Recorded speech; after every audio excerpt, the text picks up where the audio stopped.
minutos vamos a continuar también con nuestro camino de información y análisis, por supuesto con la voz y la participación de nuestro panelista de todos los viernes, el doctor Byron López Castillo, a quien le damos la bienvenida. Queremos abordar este tema realmente que se ha constituido en un punto importante en la agenda que se debate hoy a nivel nacional, y es la resolución de los jueces de la Corte Constitucional respecto al matrimonio igualitario.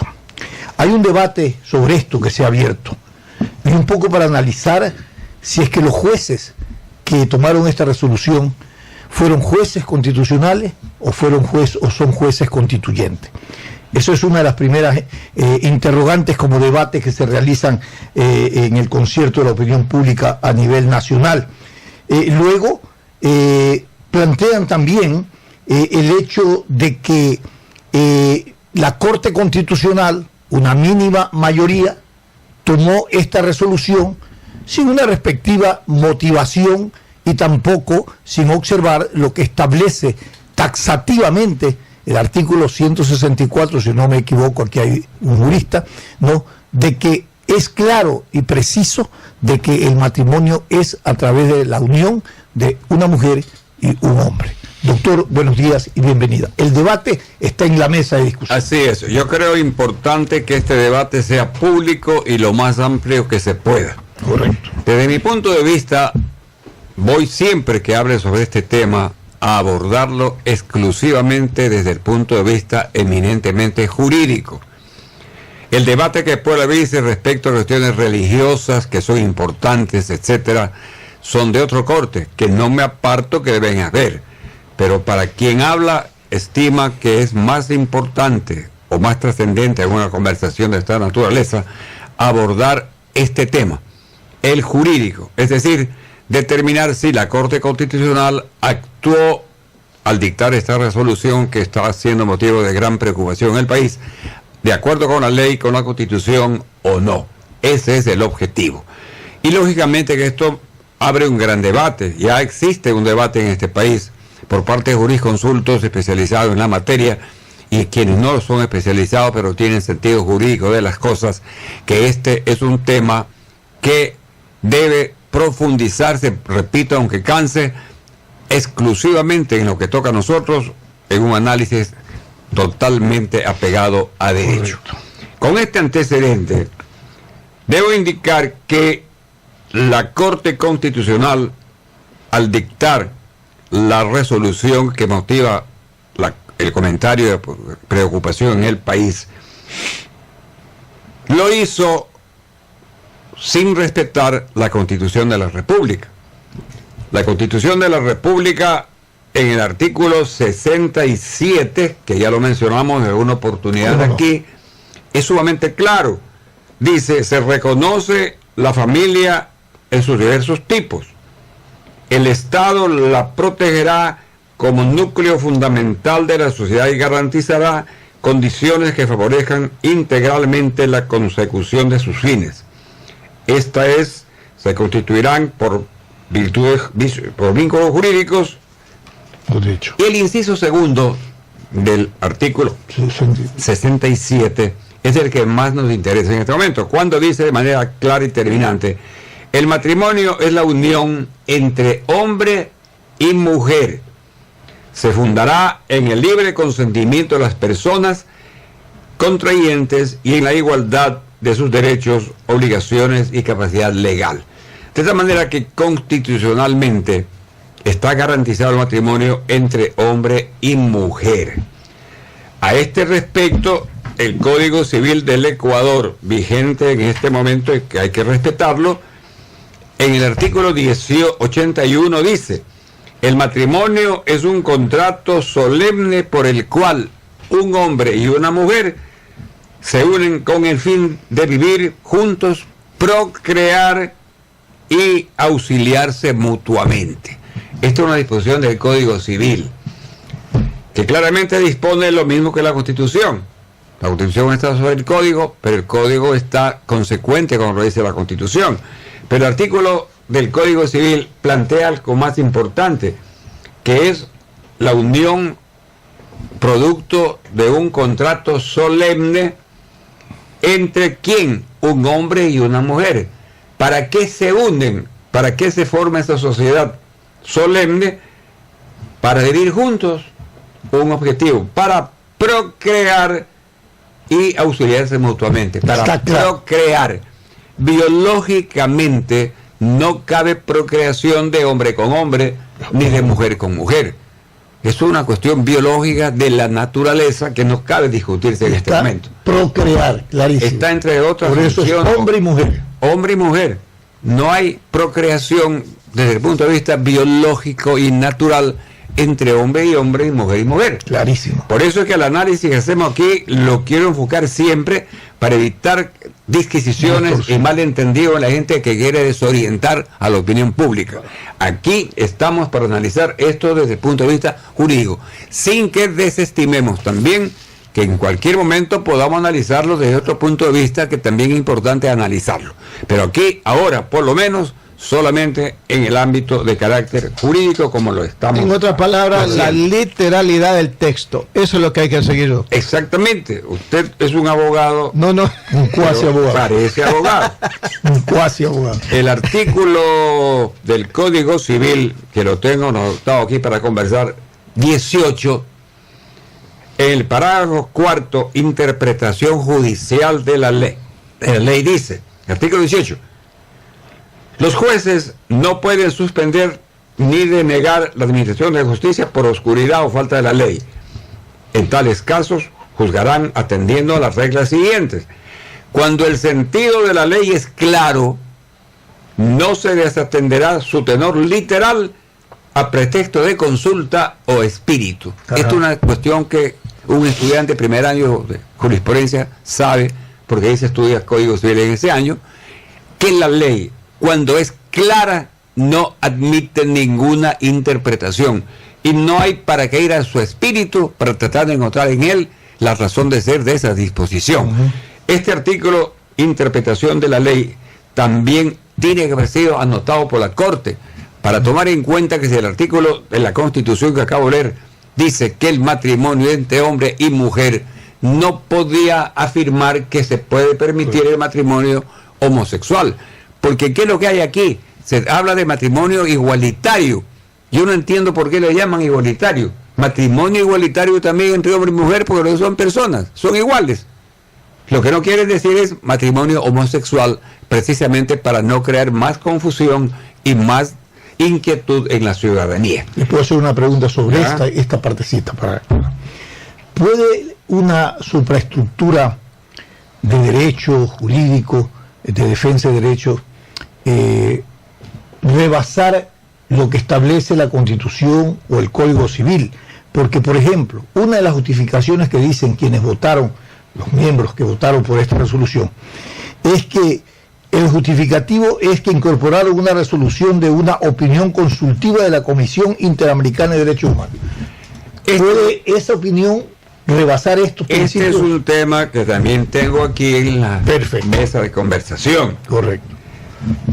La Corte, en el fallo o sentencia que estamos analizando, se respalda en una opinión que emitió la Comisión Interamericana de Derechos Humanos en relación con una consulta que a este organismo internacional le formuló el Estado de Costa Rica. Costa Rica y el Ecuador son parte integrante de la Comisión Interamericana. Son hasta vecinos también de territorio. Perdón. Son vecinos de territorio también. ¿Quién? Costa Rica y Ecuador son vecinos por el mar. Claro, exactamente. No, lo que quiere decir es que son parte de la Comisión Interamericana. Y la Corte dice que los fallos de la Corte serán obligatorios para las partes, todas, pero no la opinión. Costa Rica le pidió a la Comisión Interamericana que opine en relación con un problema de carácter patrimonial, porque no es concreto en lo tocante a esto de la unión del matrimonio igualitario. No, la consulta no fue respecto al matrimonio igualitario, sino patrimonial. Una cuestión de carácter patrimonial económico. Por parte de Costa Rica. Sí. La de Costa Rica. Pero los de aquí, los 5 que han votado, analizaremos luego, se respaldan en esta opinión de la Comisión Interamericana. En el supuesto caso que Costa Rica le hubiera preguntado a la Comisión Interamericana un caso relacionado con el matrimonio igualitario, por ser una consulta, y la opinión que le dio esa consulta va a regir solamente para Costa Rica, porque así lo dice el artículo 68 de la Comisión Interamericana de Derechos Humanos. El artículo 68 dice: los estados partes en la convención se comprometen a cumplir la decisión de la Corte en todo caso en que sean partes. La decisión. En los casos esta que palabra equivale a sentencia o fallo. Decisión no es lo mismo que opinar. Desde el punto de vista jurídico tiene una gran diferencia. Yo puedo opinar, pero eso no decide. Y si decide es a base de qué, de un fallo o de una sentencia, que este artículo dice claramente: los estados partes en la convención se comprometen a cumplir la decisión de la Corte en todo caso en que sean partes. De tal manera que si la consulta de Costa Rica hubiera originado una sentencia, un fallo de la Comisión Interamericana, la Corte Constitucional del Ecuador pudo haber aceptado o acogido esa opinión, ya no como opinión, sino como sentencia. Entonces, ¿qué hay? No importa que no haya sido por el tema del matrimonio igualitario. Sobre ese tema. Sobre ese tema debería ser. Es que no fue Costa Rica le preguntaba, claro, ¿qué opina usted sobre este tema? Y quiere un fallo, una decisión, y decidían allá lo que decidieron. ¿Ya? Aquí era vinculante. Era obligatorio. Pero de acuerdo con esta disposición de la propia Corte Interamericana, artículo 68. Claro. Entonces, eso queda claro. Está clarísimo.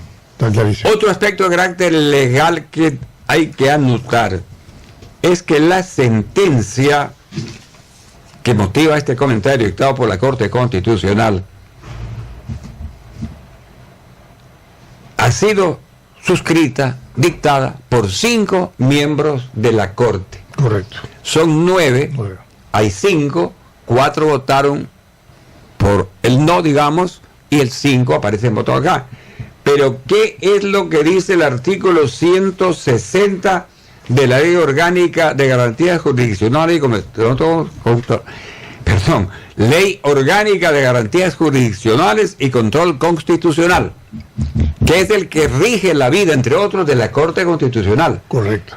Y el artículo 160 de esta ley dice: la promulgación de un dictamen interpretativo, ¿por qué recalco la palabra interpretativo? Claro. Requiere el voto conforme de 7 de los jueces o juezas de la Corte Constitucional.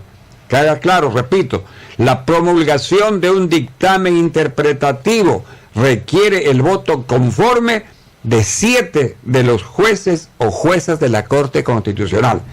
Expedido el dictamen, se publicará inmediatamente en el registro oficial.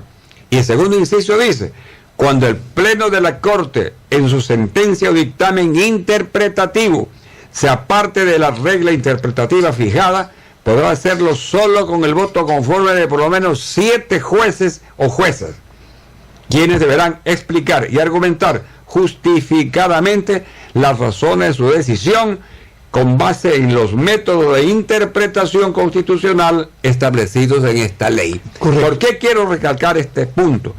Porque lo que hace la Corte es reformar la Constitución, no la interpreta. ¿Por qué la reforma?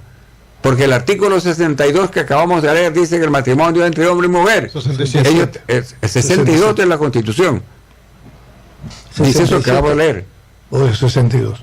¿El 67 o el 62 de la Constitución, doctor? 67 de la Constitución. 67, doctor. Sí, perdón, para quienes me escuchan, 67, sí, un sí. lapsus brutus. Ya. El 67 de la Constitución, inciso 2, que acabamos de leerlo ya, dice eso. Entonces la Corte no podía dictar otra resolución que no sea aplicando este artículo. Ya, pero cuando habla del matrimonio igualitario entre personas del mismo sexo, está reformando la Constitución. No está interpretando. Y no porque se es interpreta. clarísimo Una cosa es interpretar. Claro. Yo interpreto la unión entre hombre y mujer, que debe tener uno 18 años y otro 25 años, por dar un ejemplo.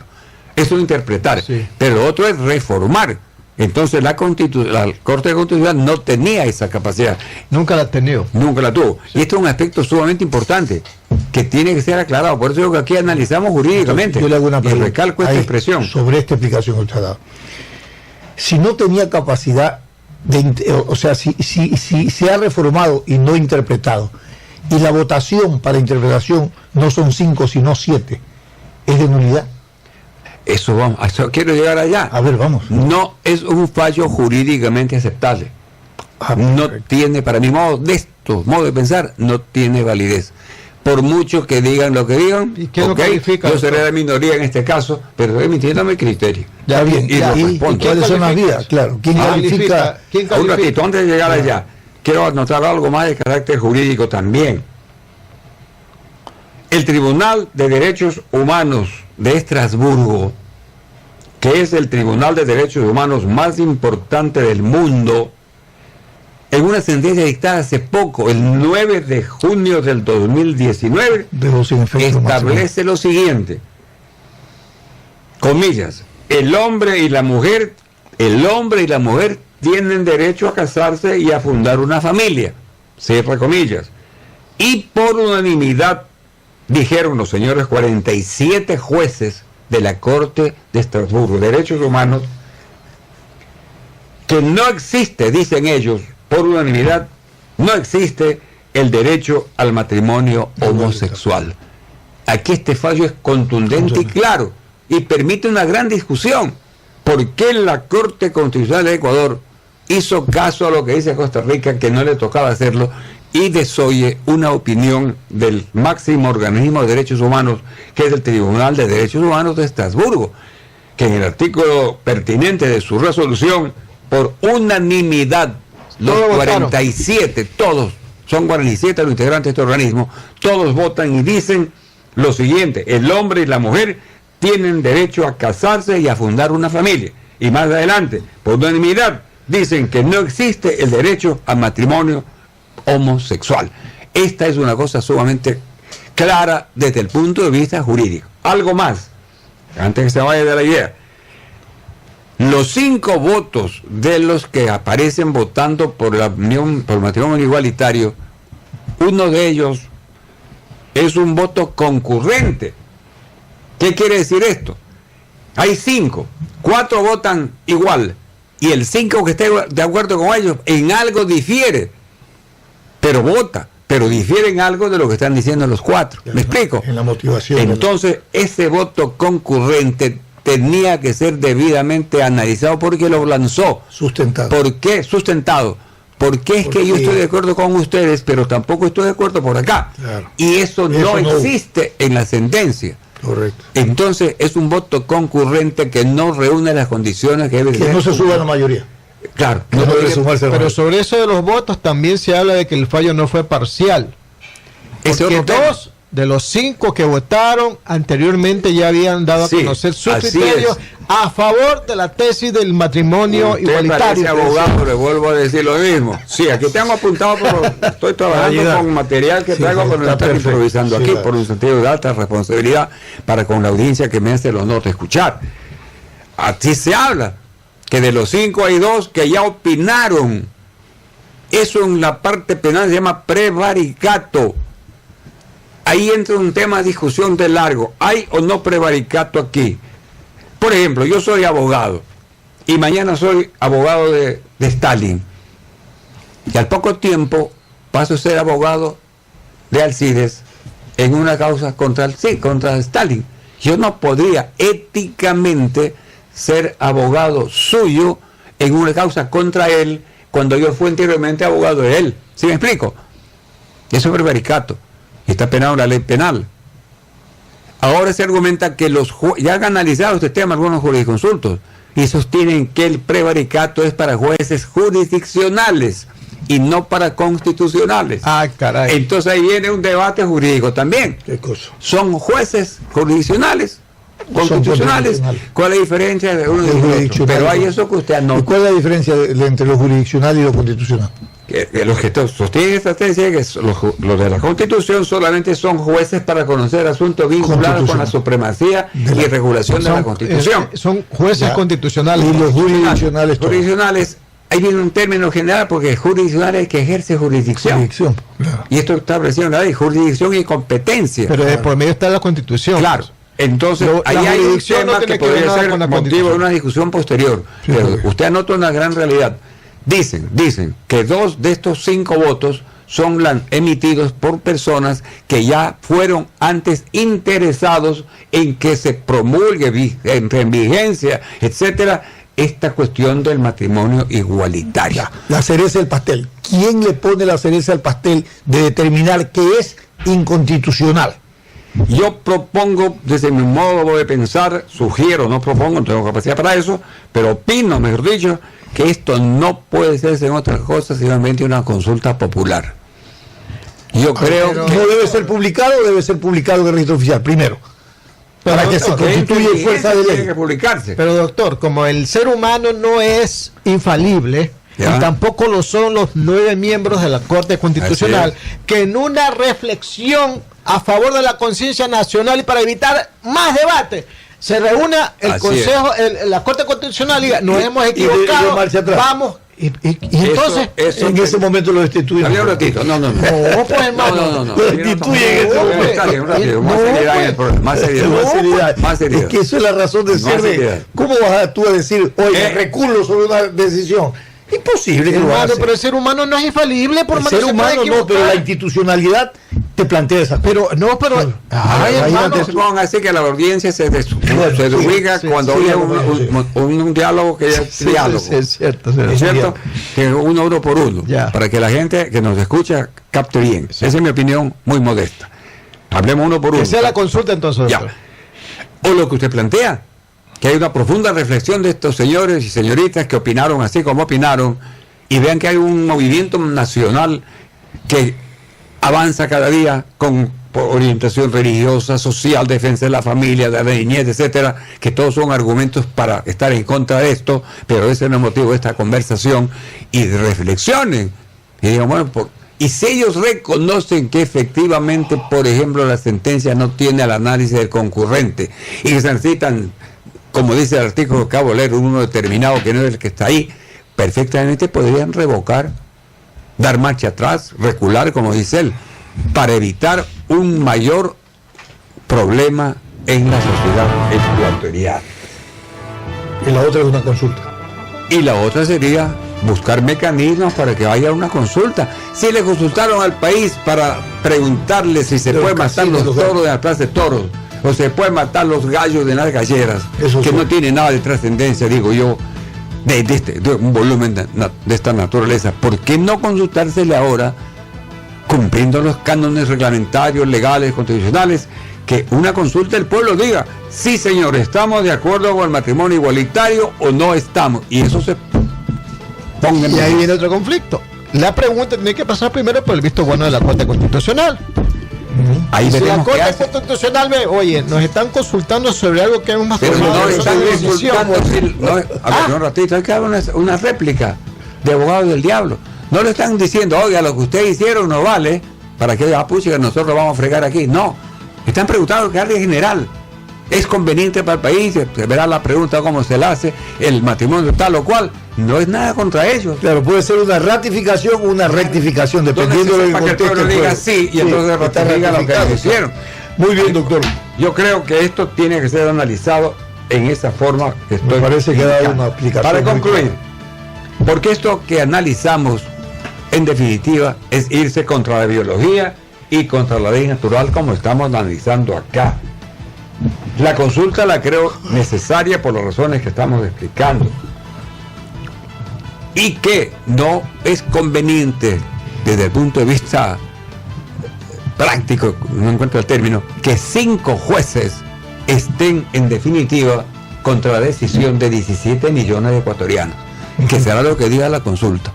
Entonces yo creo que si hay la sensibilidad del caso, debe buscarse una salida jurídica a este problema jurídico, y lo jurídico sería, desde mi punto de vista, una consulta una enmienda a la Constitución, una reforma a la Constitución, pero todo hay algunas vías, cumpliendo los cánones reglamentarios legales.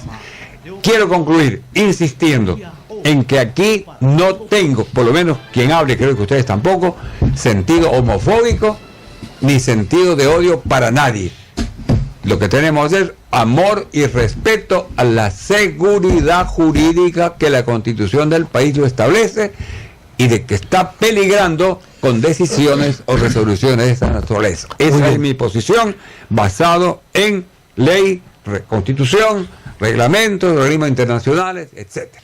Un análisis jurídico constitucional a consideración de todos ustedes el día de hoy, realizado por nuestro panelista, el doctor Byron López Castillo. Antes de despedirnos, queremos también retomar uno de los temas que hemos abordado ampliamente esta semana y frente al cual también nos envían una nota o aclaratoria de la aerovía, 70 centavos que nos llevará volando.